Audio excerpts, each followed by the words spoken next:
course, you hear the old people always telling a story about when my grandmother was my age, she wasn't allowed in town. It was very limited.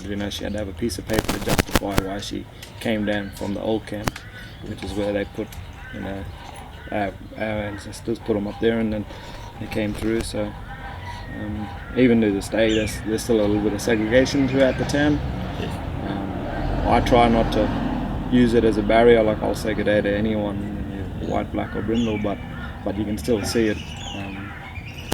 We on the footy side, we just had a footy trip down to Brisbane, and on the way there, as we're travelling through, because we're young Indigenous men, in a bus going down for football, there were a few times throughout the trip that you could tell there was a bit of segregation where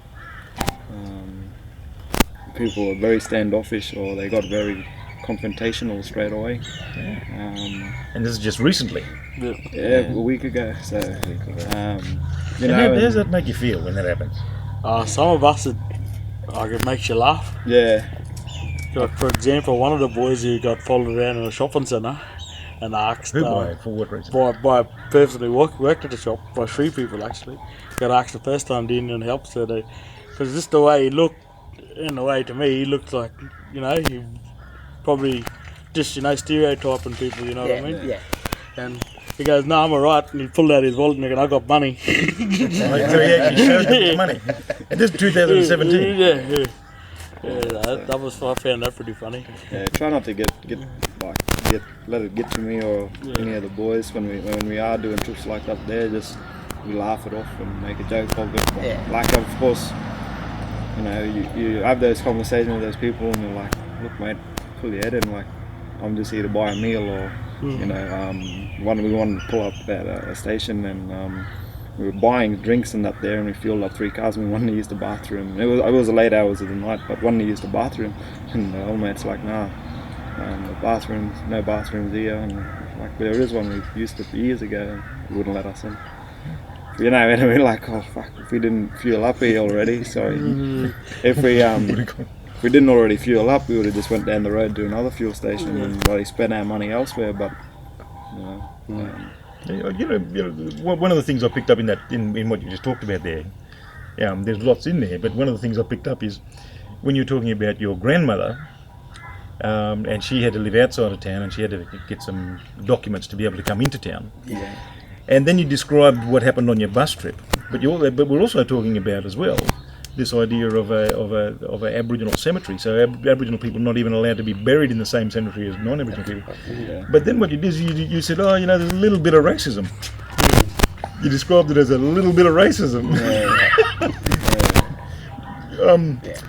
And do you think that we do that often? As Aboriginal people or as people, we find ways to kind of minimise that a little bit, or its effects, or because I understand what you're saying too. You don't want to carry this stuff.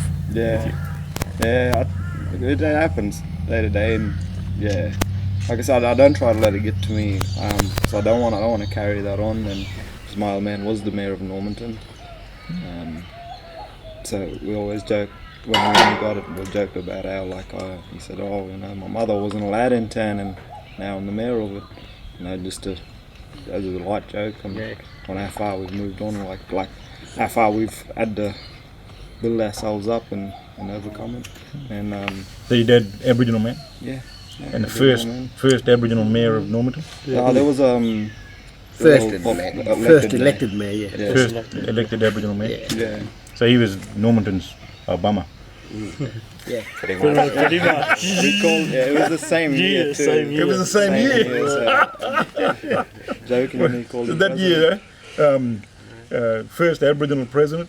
The best golfer in the world was black. The best female tennis player was black. The first, the king of pop was black, and the mayor of Normanton. All black. The All Blacks. All Blacks. So we'll have to write a song about that.